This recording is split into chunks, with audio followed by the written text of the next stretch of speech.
right. Well, the temperatures are dropping. You know, my Florida blood is adapting. I got more reinforcements with layers of clothes on the way, and we're going to be looking forward to going all the way through. Get as low as you need to go. We're not stopping. I think a lot of our folks are really fired up, and they're excited about the opportunity. And you know, I think Monday is really going to be, it's an organization, turn out your people, and it's not going to be probably like any other caucus we've seen in recent history. So we're built for that, and we're ready to go.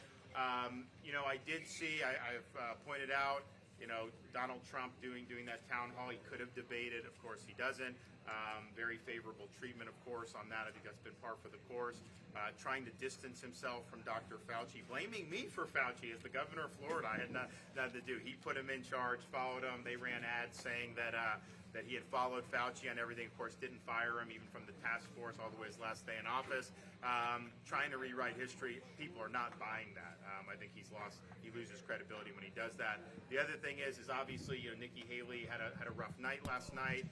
She struggled to really just put you know, one foot in front of the other on basic campaign stuff, and now she doesn't take questions from voters. Not only doesn't take questions from the media, she doesn't let the media go behind a certain tape type deal. That's what you call trying to hide your candidate from any type of scrutiny. You know, I've been to all 99 counties. We take questions from folks all the time. Yeah, I'm not going to let these numbnuts rush the stage or do anything like that. But I mean, people that ask, you know, normal, respectful questions, we're happy to do. She will not do that because I think, you know, we saw last night she had a crutch. And I said, even what should I say? I said, when she gets called out, she says she never said something that she did, or she'll say you're lying, which means she not only said it, but she's on video saying it. And that's sure enough, that's what she did over and over again. And that really, really bombed. It turned a lot of people off. And so, you know, I understand why they're doing that, but doesn't show a lot of confidence going into the vote. Yes. Well, actually, Bob, you have anything? Yeah, the only thing I'd add is that I get asked all the time about what about the polls? And I've been in these caucuses a long time. It's Mary Warren who introduced me, basically saying I'm old because I've been around so long. But my pulse just does not match the polls. If the polls are right, every other caucus goer, even every other person on my base would tell me I'm voting for Donald Trump. And that's just not true. Typically what they say is they're very complimentary about the things they did in the administration, but it's always followed with a but. But we need to win in 2024. We need to turn the page. And then it's usually with Ron DeSantis. I thought the debate last night was excellent. Heard a lot of positive comments about the debate performance, where this will be a clear alternative. And I think Iowa will have done its job when it gives America a choice. And so I'm excited about Monday night. Governor, speaking of Nikki Haley, she released her quarter four numbers. She came out with $24 million. You haven't released your quarter four numbers. You say you're not dropping out no matter what happens in Iowa, but do you have the cash on hand to go the distance? Yeah, of course. We'll be fine. She is being funded, though, by a lot of liberal billionaire interest. I think that's the problem that we're seeing with that. Bragging about being close with BlackRock now, getting funded by some of the biggest Democrat donors out in California. Look, you know, and then showering that money down here in Iowa, up here in Iowa. That typically has not gone over well, you know, when you have that. And so that's been, I think, the story. She has not gone to all 99 counties, doesn't like to interact with the voters, thinks if they just spend, then somehow that's going to do the trick. You know, that's not the way it works. So you're not broke. Governor, two quick things. You mentioned the weather. How is your operation adapting to ensure people show up at those record cold temperatures? And then today, we saw the former president for the first time go to a courtroom, hold an event after a courtroom, and then claim he's going to be going to court and spending time there instead of out on the trail over the next several weeks and months. You must have a thought on whether or not that's a good idea. Well, clearly, organization-wise, I mean, this is something you plan for. To help get the people out that have committed to caucus for you. And so that will be done, and I think we're the only one that really has that in place.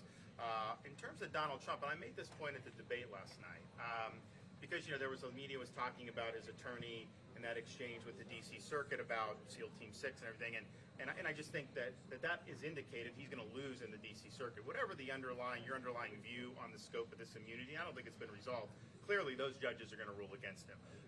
And then he's got all these other cases, other legal challenges. The question is if he's in a criminal trial this year in Washington, D.C., that's the most Democrat jurisdiction in America. the jury will be not just likely all Democrats, but likely all people that really do not like Donald Trump. And I know they'll do the voir dire and stuff, but this is a hostile environment for him. And so the question for Republican voters is, one, do you want to put the future of the party in the hands of 12 Democrat jurors in Washington, D.C.? And then two, do you want the 2024 election to be a referendum on all the legal issues on January 6th and all these others? Because that plays into the Democrats' hands. They have a playbook that they're able to do. They have run it in 2022. And that's one of the reasons I ran, is because I saw that playbook that they used. Didn't work in Florida, didn't work in Iowa, but they were able to link a lot of our Senate candidates and House candidates with all the Trump stuff. And some of these independent voters, even though they disapproved of Biden, they would not flip Republican there. And so I think that's the playbook that they have. I think the playbook they want to run.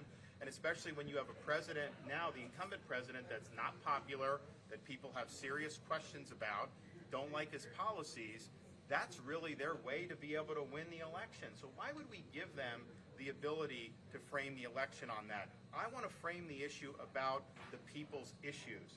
I want to focus on what can we do so that hardworking people can get ahead again instead of falling behind. I want to talk about how you shut this border down and deal with the illegal immigration problem. I want to talk about how we strengthen our military. I want to talk about crime. I want to talk about all those issues. None of that will happen in this election if Trump is the nominee. And it's not just about the presidential. If you're running for Congress, heck, if you're running for school board, you're going to go out, what's the media going to ask you about? Are they going to ask you to opine about, economic growth? No, they're going to say, so-and-so just testified in the trial. What do you think? What do you think of this? What do you think of that? And it's going to be a tough environment for us. So Iowans have a chance to weigh in on this. You can appreciate what Donald Trump did. You can think that he's being treated unfairly, but you can also recognize that it doesn't mean that he's the person that we want to nominate. Last Governor, thank you. You said that you like being the underdog. Do you see yourself as the underdog to Trump or the underdog to Haley as well? And what is the expectation you are setting for yourself, the goal you want to meet on caucus night? Well, it's funny because we did the debate on CNN last night, and I thought back to when I ran for governor in 2018. CNN did a debate between me and my Democrat opponent, and this was probably a week or two before the election. They had me down 10, 15 points in the polls, and look, I didn't think that's where the race was, but it created a lot of bad juju. People were putting that out there. Of course, we ended up winning the election, and so I've always kind of discounted a lot of the stuff with that. I'd rather be the underdog. I understand that there's a lot of folks that have wanted to create that narrative really from the beginning of the election. I'd rather be in that position. I think if you're somebody that they're expecting, to run away with it, then I don't know that I run as well there. I think I run very well as the guy that's working harder than everybody, as the guy that's shaking the hands, that's answering the questions, and I'm showing up. All these debates I've accepted.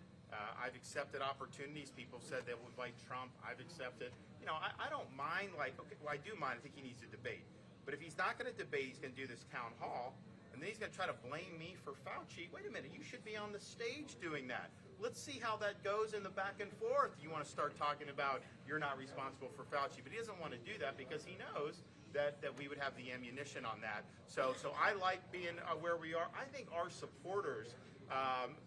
We've got so many people that are volunteering. It's unbelievable. I've got people caravanning in from all across the country just to make phone calls in these offices, to knock on doors in frigid temperatures. People from Florida, California, you name it, paying their own way, wanting to just volunteer because I think they feel that, we're standing for what's right. Yeah, we got the media against us. We got Trump firing at us. We got the kind of the old guard GOP establishment even and all the research. But that just shows we're over the target. So I think that there's a lot of folks that are really energized about this opportunity and all the stuff that we talk about. And I get you got to fill the airwaves and you got to fill the newspapers with different stuff. But all of that becomes very clear once people start to register their judgment. We've done it right in Iowa, and I think we're going to do well. Thanks, everybody. What do you think about that? You do well in Iowa.